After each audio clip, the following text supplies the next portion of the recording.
Hello guys! Sadyang nalibog lang talaga ako. Or sadyang naguguluhan lang talaga ako guys. Or nagtaka kung ano ang pagkakaiba ng dalawang ito.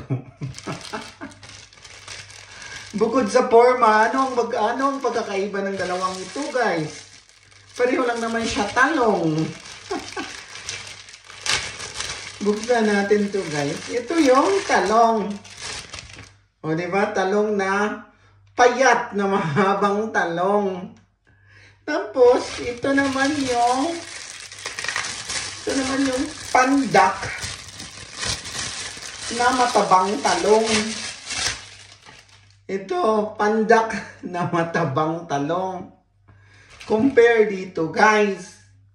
So, magkaiba ang itsura. Marihang talong.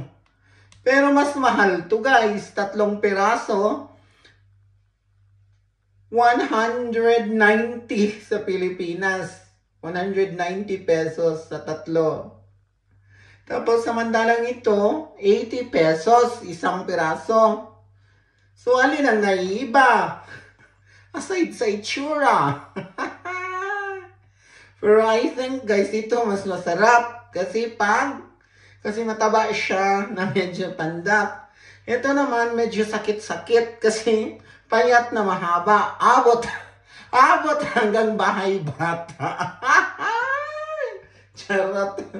So ito na guys, yung dalawang talong. Diyos ko, di ko makamove on talaga guys. 3 piraso, 190. Pero mas masarap siguro guys, no? Bawal lang natin i-act guys.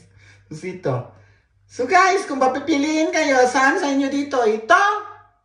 Or ito? Isa lang hawakan natin eh. So guys, alin ang gusto nyo? Ito? Or ito? Para sa akin ito.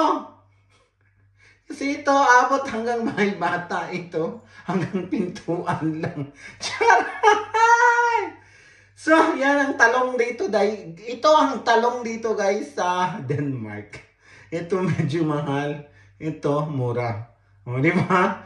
Wala lang guys. Pang good vibes lang. Bye! Talong?